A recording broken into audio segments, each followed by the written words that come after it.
नमस्कार, मैं प्रियंका। आप देख रहे हैं 4 PM।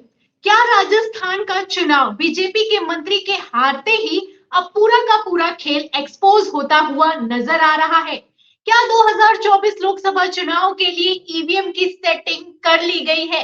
ये सवाल इसलिए क्योंकि मैं आपको बता दूं कि राजस्थान के उपचुनावों में जहां भारतीय जनता पार्टी एक तरफ हारी, फजीयत हुई, वहीं दूसरी तरफ कांग्रेस जीत गई है। जाहिर सी बात है, लेकिन कांग्रेस जीती तो है, खुश तो है, लेकिन उसी के साथ साथ परेशान भी है। कांग्रेस एक बार फिर से चुनाव आयोग के पास पहुंच गई है और चुनाव आयोग के पास पहुंचकर कांग्रेस नेता जयराम रमेश ने कहा है कि यही वो ईवीएम का डर है जो हमें सता रहा है, यही वो सवाल है जो कि हम चुनाव आयोग से लगातार कर रहे हैं। तो फिलहाल कांग्रेस जब चुनाव आयोग के पास गई है तो क्या कहना है कांग्रेस का? चुनाव आयोग ने क्या एक्शन लिया है, क्या जवाब है, क्या बयान है, क्या खबर है और कैसे ये खेल अब एक्सपोज होता हुआ नजर आ रहा है, क्यों सवाल खड़े हो रहे हैं? इन सभी सवालों के जवाब हम आपको देंगे, इस पर चर्चा करेंगे। और चर्चा करने के लिए हमारे साथ जुड़ रहे हैं वरिष्ठ पत्रकार राशिद जहीर जी। नमस्कार सर।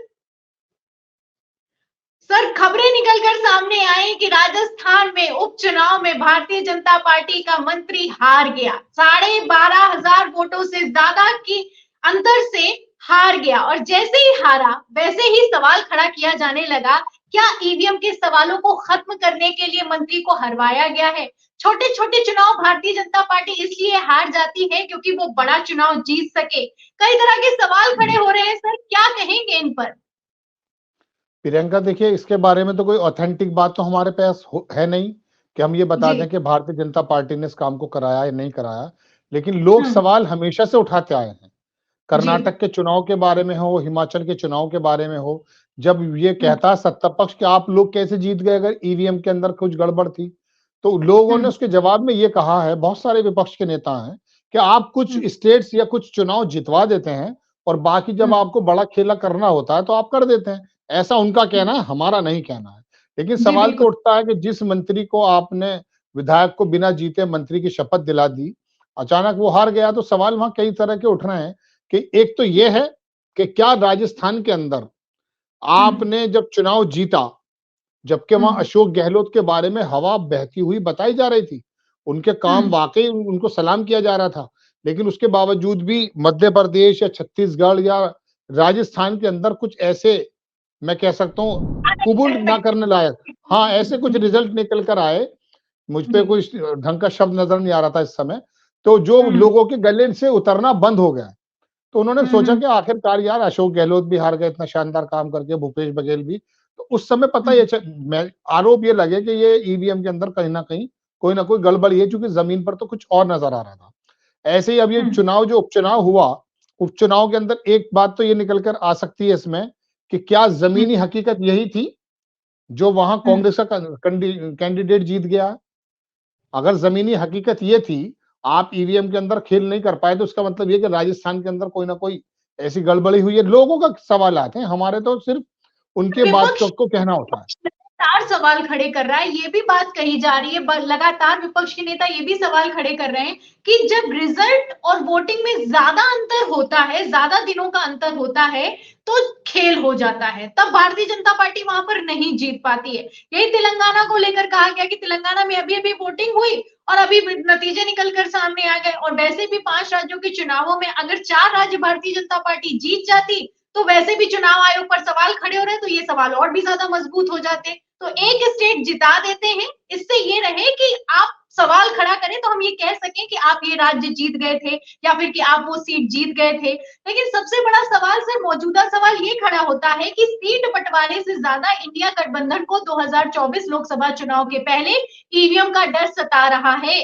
प्रियंका जी, इसके बारे में जो आपने शुरुआत में बात कही ना, इसके बारे में तो बहुत सारे यूट्यूबर्स, एडवोकेट्स आकर सड़कों पे, उनके पास मिलियंस और मिलियंस उनके व्यूज हैं, वीडियोस पढ़े में उन्होंने कहा कि जब जब समय मिल जाता है कुछ ना कुछ खेल हो जाता है, और अगर समय नहीं मिल पाता है तो फिर रिजल्ट जो है वो इनके खिलाफ आ जाते हैं। तो ये तो बात लोगों का कहना है। अब रही बात इसकी के साथ ईवीएम के बारे में, देखिए, वाकई शक तो खड़ा होता ही है, और जब इतने लंबे पैमाने पे शक खड़ा होता है तो सरकार को या चुनाव आयोग को इस बारे में तो देखो पहल करनी चाहिए कि जब 62-65% लोग अगर विपक्ष के तमाम वोटों को गिनती की जाए, वो इस बात में विश्वास नहीं रख रहे हैं, तो आपको क्या प्रॉब्लम है? मतलब सिर्फ आपकी अकेली वाहिद पार्टी ऐसी है जो ईवीएम के पक्ष में है। बाकी जितने लोग हैं वो सब कह रहे हैं कि भाई लोगों को अगर यकीन नहीं है तो आप ईवीएम को हटा दीजिए। अभी बांग्लादेश में चुनाव हुए हैं, बैलेट पेपर से हुए हैं।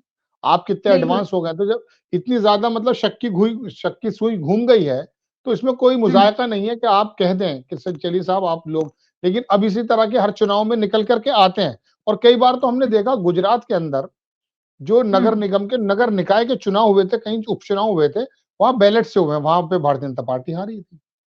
वरना गुजरात के बारे में तो यही महसूस किया जाता है ना कि एक सभासद, एक पार्षद से लेके मंत्री तक। आप ये कह रहे हैं तो मैं एक और चीज ऐड ऑन कर दूं कि मध्य प्रदेश में भी आपने देखा कि किस तरीके से कितनी 199 के आसपास सीटें मिली कांग्रेस को बैलेट पेपर में, और वही उत्तर प्रदेश में भी सेम हुआ। तो बैलेट पेपर से जो ये जो पैटर्न होता है ये ईवीएम में बिल्कुल उलट आ जाता है, इसको लेकर भी सवाल खड़े किए जाते हैं। इसका तो अंदाजा आप इस बात से भी कर सकती है ना कि पोस्टल जो होते हैं, पोस्टल बैलेट जो होते हैं, जो डाक के जरिए आते हैं, उसके अंदर समाजवादी ने इनको हरा दिया था उत्तर प्रदेश में। तो ये सवाल अपनी जगह प्रियंका खड़ा है, इसको कितना भी लंबा ले जाया जाए, लेकिन सवाल तो यहाँ पर ये होता है कि आप कितना भी चीख लें, आप कितना भी सड़कों पर उतर जाएं, इनके तो कानों पर जूं नहीं रेंगती। ये लोग तो सोचे बैठे हैं कि जो हमें करना है वही करना है। और एक बात और भी है, इतनी ठिठाई बेशर्मी है, पहले आम जन की बातों को सुना जाया करता था। नेता अपनी राजनीति नीतियों के अंदर भी, सरकार अपनी नीतियों के अंदर भी तरमीम तनसीक यानी कि चेंजेस इसलिए कर लेती कि हम आम आदमी ये चाहता है। लेकिन अब तो एक डेढ़ साल जो है ना, किसान मर जाते हैं, खड़े हो जाते हैं, सर्दी गर्मी झेलते हैं, 100-150 मर जाते हैं, शहीद हो जाते हैं। उसके बाद चुनाव आने के बाद इनको लगता है कि कृषि कानून वापस लिए जाएं, वरना इनको तो सीए के दौरान महिलाएं बैठ जाएं, किसान बैठ जाएं, लोग आ जाएं सड़कों पर, इन्हें फर्क नहीं पड़ता। क्योंकि देखो प्रियंका, इनके हाथ में, इसमें कोई दो राय नहीं है कि एक वर्ग पूरी तरीके से हिप्नोटाइज हो चुका है, उसी वजह से किसी की बात नहीं सुनता है। जिक्र किया तो यहाँ पर घोसी सीट को लेकर भी बात करना चाहूंगी। उत्तर प्रदेश की पॉलिटिक्स पर आप अच्छी खासी पकड़ रखते हैं। घोसी सीट का आपको याद होगा कि सपा को बड़ी जीत मिली, एसपी सुधाकर सिंह जीत गए, बीजेपी की दारा सिंह हार गए, और वो भी 42,000 वोटों से हार गए। ये सितंबर महीने का रिजल्ट निकलकर सामने आया 2023 में। ये भी एक बड़ी हार थी। मतलब कहा जाए तो एक सीट है सर, एक सीट चली जाए या फिर कि आ जाए बीजेपी के पास, जब सरकार बन चुकी है तो उससे कोई फर्क नहीं पड़ता है। लेकिन ये लोग जोर लगा के ये दिखाने की तो पूरी कोशिश करते हैं कि हम उसे जीतना चाहते हैं, लेकिन उसको हार जाते हैं। जब उसको हार जाते हैं तब सवाल यहाँ पर ये करता है विपक्ष, ये करते हैं पब्लिक, कि जब आप छोटे छोटे चुनाव इसलिए हार जाते हैं क्योंकि बड़ा चुनाव आप जीतना चाहते हैं। घोसी सीट को लेकर क्या कहेंगे सर? बिल्कुल, घोसी के साथ साथ उत्तर प्रदेश की खतौली सीट पे भी ऐसे ही हुआ था प्रियंका। वहां पर भी देखो, एक बात और सुनो, कोई भी आदमी जमीन पर सर्वे करने से पहले एक सर्वे अगर वो कर ले, मैं शुरू से ही जो अपना सर्वे करता हूं वो मैं कभी ये नहीं करता कि किसकी नीति कैसी है। बिल्कुल कंफर्म बात है प्रियंका कि देश का 20% मुस्लिम वोट भारतीय जनता पार्टी को नहीं पड़ता। इस बात को कोई इनकार नहीं कर सकता। 11-12% जाटा उत्तर प्रदेश में मायावती जी के साथ जाता है, इस बात को कोई इनकार नहीं कर सकता। 6-7, 7.5% यादव जो है वो मुलायम सिंह की पार्टी को जाता है, इस बात से कोई इनकार नहीं कर सकता। 15 से लेके 18% जो अपर क्लास वोट है पिछले 32-34 सालों से जनसंघ और भारतीय जनता पार्टी को पड़ता, इस बात से भी कोई इनकार नहीं कर सकता। तो यानी कि 100 में से लगभग 60, 70, 80% वोट परसेंटेज तो आपको पता ही चल गया ना कि कहां जा रहा है। इसके बारे में कौन सा सर्वे कर रहे हैं ये लोग सेफोलॉजिस्ट? मेरी कई सेफोलॉजिस्ट से कई बार डिबेट में बात हुई, ये आगे नक्शेबाजियां करते हैं, ये जा रहा है, वो हमारा एक मीटर बना हुआ है, हम रोज के रोज उसको ट्रैक करते हैं, कुछ नहीं है। 100 बरस बाद भी मुसलमानों का वोट भारतीय जनता पार्टी को नहीं जाएगा भाई। तो इस आधार पे अंदाजा लग जाता है कि मध्य प्रदेश में लगभग 7% मुस्लिम है, 21% वहां पर जो है क्या नाम प्रियंका आदिवासी है, 14% वहां मैं आपको बताऊं, देखिए हैरत होगी आपको, 12 से 13% वहां यादव वोट है, लोधी वोट है वहां पर, मेघवाल वोट है वहां पर।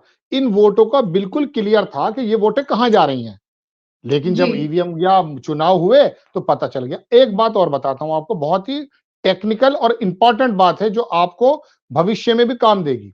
देखिए छत्तीसगढ़ में 28 सीटें, 34 सीटें हैं टोटल, 28-29 सीटें कांग्रेस जीती थी आदिवासी के क्षेत्रों में, ठीक है, भूपेश बघेल के समय। छत्तीसगढ़ में कोई नेता भारतीय जनता पार्टी का था ही नहीं जो मुख्यमंत्री का चेहरा हो। और जो सबसे बड़े वहां नेता थे सहाय साहब आदिवासी के भारतीय जनता पार्टी में, वो आ गए थे कांग्रेस में। यानी कि भारतीय जनता पार्टी का सीएम का चेहरा नहीं था। भारतीय जनता पार्टी के सामने आदिवासियों के मुंह में पेशाब करना, सर पे पेशाब करने जैसी घटनाएं सामने हैं। आदिवासियों ने ही कर्नाटक के अंदर इलेक्शन का रिजल्ट बदल दिया था और आदिवासी कोई नेता आपके पास नहीं है, लेकिन 28 सीटें आदिवासियों की भारतीय जनता पार्टी जीत लेती है प्रियंका।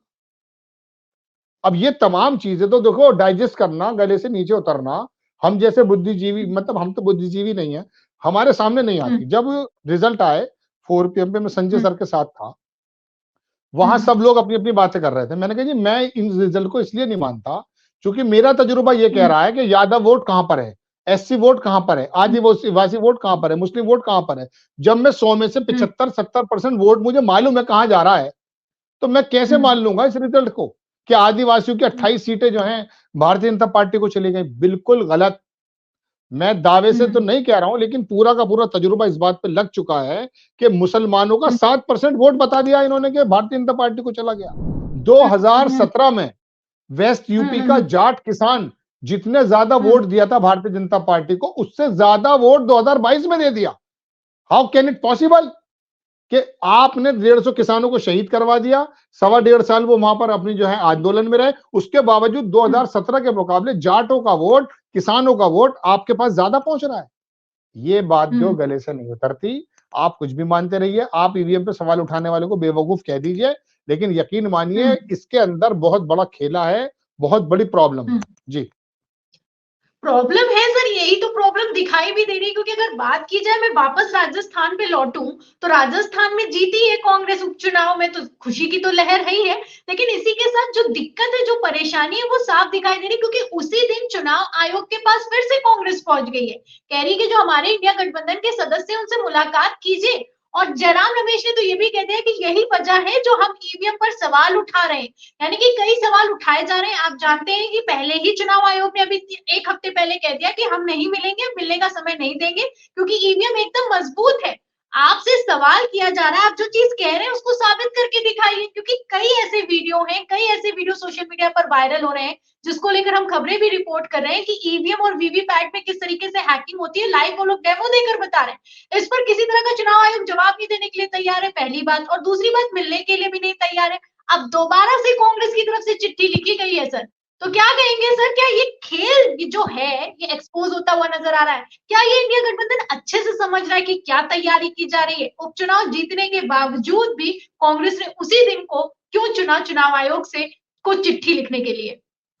प्रियंका, ऐसे समय में तो टीएन शेषन याद आते हैं। सच बात तो यह है, ये चुनाव आयोग किस प्रकार का कठपुतली बन चुका है। इसके खिलाफ तो तमाम देश के लोगों को, खाली वकील जो दिल्ली में आए उनकी जरूरत नहीं है। तमाम जितने इंसाफ पसंद लोग हैं उन्हें सड़क पर आना चाहिए और चुनाव आयोग को झकझोर के ये पूछना चाहिए कि आपने जो अपनी आंखों पे पट्टी चढ़ा ली है लोगों की, आपको बातें समझ में नहीं आ रही कि आखिरकार कितने कितने। देखिए, मध्य प्रदेश में बहुजन समाज पार्टी का कैंडिडेट था, उसने कहा कि मैंने अपनी वोट तो अपने अपने को तो दी थी। हाँ भाई मैं अपनी वोट तो एक वोट का तो देखो वो अधिकारी था, कह रहे मेरी वोट मेरे बूथ में नहीं है। अब बताइए कहां गई उसकी वोट?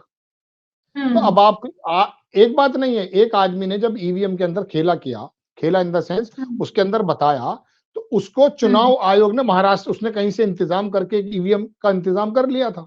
उसने उस ईवीएम से जो साबित किया उसको जेल भेज दिया गया चुनाव आयोग के माध्यम से। पूरी दुनिया जानती है, जाकर आप देख सकते हैं, वो खबर है 2018-19 की। आपने इस बात पे तो गौर किया नहीं कि ईवीएम पर उसने किस प्रकार से एक्सपेरिमेंट किया है। इल्जाम उस पर लगा दिया कि आपके पास ईवीएम कहां से आई। चलिए ईवीएम को छोड़ दीजिए, अब विपक्षियों का कहना यह है कि आप वीवीपैट को 100 गायब भी तो है, उस पर तो जवाब देने के लिए तैयार नहीं है। एक ईवीएम किसी के पास पहुंच गई तो बड़ी दिक्कत है। मध्य प्रदेश में कब्रिस्तान में ईवीएम पाई जाती तो उस पर जवाब दिया नहीं जाता है। 6.5 लाख वीवीपैट खराब निकलती है, उस पर जवाब नहीं दिया जाता है। इतने ही अगर आप पाक साफ हैं तो जो अगर आपकी सच्चाई इतनी ही ज्यादा पुख्ता है तो मुलाकात से क्यों डर रहे हैं?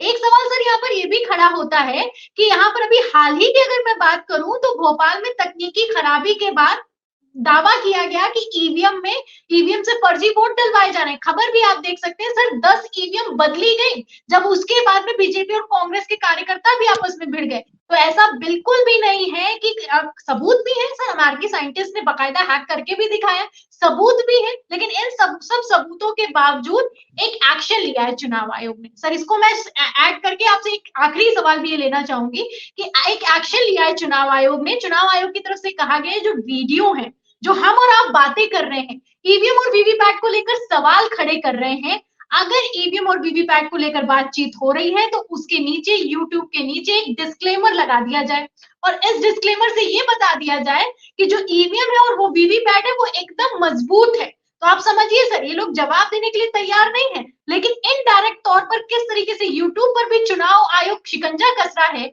ये समझने वाली बात है सर। साक्षी, यूट्यूबर्स की बात तो यह है कि रवीश कुमार का कहना है कि हमें बेरोजगार बनाने का पूरा काम है। साक्षी जोशी का कल ही एक वीडियो आया है कि फेसबुक के अंदर सारी रीच घटाकर रख दी है। जो भी सरकार से सवाल कर रहा है उसकी रीच घटाई जा रही है। अब बात यह है कि देखिए कहाँ जाएं, जहां जब तक भी मौका है, जब तक भी हमें प्लेटफॉर्म मिले हुए हैं, जितने लोग भी हमारी बात सुन रहे हैं, हम अपनी बात कह रहे हैं। लेकिन एक बात और भी है, लोगों के अंदर नीरसता आ गई है। देखिए भूखा आदमी जो होता है ना प्रियंका, वो बेचारा रोटी के लिए परेशान होता है। वो आपकी और मेरी वीवीपैट की और इसकी बातें कहाँ सुन रहा है। वो तो इस चक्कर में है कि 100-150 रुपए का इंतजाम हो और मैं अपने बच्चों के लिए रोटी का इंतजाम। पहले आपने भूखा कर दिया, 5 किलो राशन के नाम पर आपने लाइन में लगा दिया। अब भूखा आदमी और 80 करोड़ लोग लाइन में लगे हुए हैं, वो इंटेलेक्चुअल्स की ये बातें कहाँ सुन पाएंगे कि वीवीपैट में क्या दिक्कत है, बताइए। उन्होंने कहा भाई देश गड्ढे में जा रहा है, देश को गड्ढे में लोग लेके जा रहे हैं, ले जाइए। अच्छा, ऊपर से तड़का ये कि इनके हिंदुत्ववादी दल वो ऐसा प्रोग्राम कर रहे हैं प्रियंका के, आप और मुझे वो दुनिया भर का एंटी नेशनल बना देंगे। अब यूट्यूब ने डाल दिया है ना नीचे डिस्क्लेमर। आप ये बताइए 300 करोड़ रुपए का बिजनेस करने वाली कश्मीरी फाइल, उस पर तो डिस्क्लेमर नहीं है। गृह मंत्रालय कह रहा कि 89 लोग मारे गए और जम्मू पुलिस कह रही है 220 लोग मारे गए और वहां पर वो अग्निहोत्री नाम का डायरेक्टर जो 300 करोड़ रुपया कमाकर भाग गया, मतलब कश्मीरी को देखा नहीं है, वो बता रहा हजारों कश्मीरी मार दिए।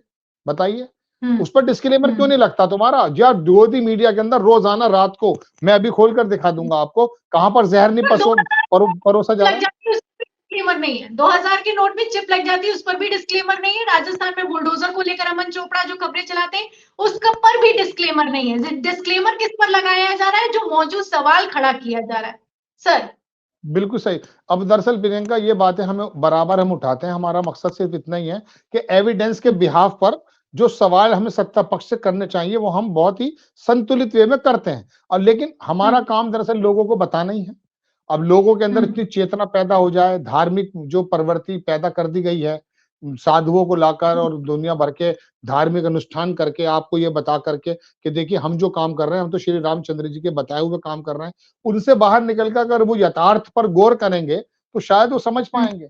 वरना देखिए हकीकत बात तो यह है कि ये नेता ही खाली जिम्मेदार नहीं होंगे देश की बर्बादी के लिए। भविष्य में ईश्वर ना करे अगर कोई दिक्कत होती है, हम तो अपने देश की चिंता ही कर रहे हैं, संविधान की, लोकतंत्र की रक्षा करने की बात करें, उसमें वो बंदा भी, वो दर्शक, वो वोटर भी जिम्मेदार होगा जो ईमानदार व्यक्तियों की बातों को सुनता इसलिए नहीं है कि नहीं ये एंटी मोदी बात कर रहा है मैं नहीं सुनूंगा। अरे एंटी मोदी कर रहे हैं तो भाई बात सुनो, एविडेंस के साथ कर रहे हैं, देश के खिलाफ बात नहीं कर रहे। देश के लोकतंत्र को बचाने की बात कर रहे हैं, देश के संविधान को बचाने की बात कर रहे हैं। ये बेशर्म अगर हो गया है चुनाव आयोग, अगर हो गया है लोगों के अनुसार, विपक्षी नेताओं के अनुसार, तो हमारा काम बनता है सवाल उठाना या नहीं? हम उठाते हैं। अब तो आम लोगों में चेतना पैदा करनी है। बिल्कुल सर, हम सवाल उठाते हैं सर और हम सवाल उठाते रहेंगे। आपने जैसा कि कहा कि ईवीएम और वीवीपैट को लेकर भले ही ये लोग ना सुनते हो, समझने वाली इन लोग की शक्ति अब खत्म हो चुकी है क्योंकि अमृत काल चल रहा है और अमृत काल में सब कुछ चंगा चल रहा है। फिर चाहे ईवीएम की बात हो, वीवीपैट की बात हो, उपचुनाव की बात हो, और उपचुनावों की अगर बात हुई है तो सर, तो किस तरीके से इन लोगों ने सारे नियम कायदे कानून ताक पर रख दिए। राजस्थान इसका जीता जागता प्रमाण है कि किस तरीके से एक प्रत्याशी को, जो कि प्रत्याशी के तौर पर खड़ा किया गया उपचुनाव में, उसको पहले ही मंत्री बना दिया गया।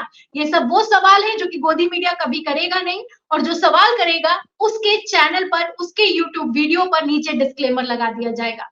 बहुत बहुत शुक्रिया सर जो जानकारी आपने हमें दी है।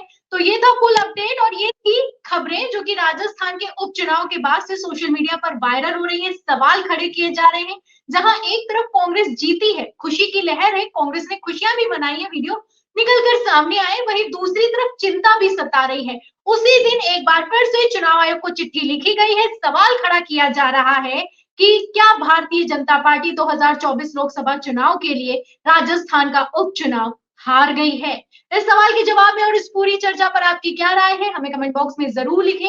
वीडियो को ज्यादा से ज्यादा शेयर करें ताकि ये सच्चाई दूसरों तक भी पहुंच सके। हमारे चैनल को लाइक करें, शेयर करें, सब्सक्राइब करें, ज्वाइन करें। फिर मिलती हूँ अगली खबर के साथ, तब तक के लिए धन्यवाद।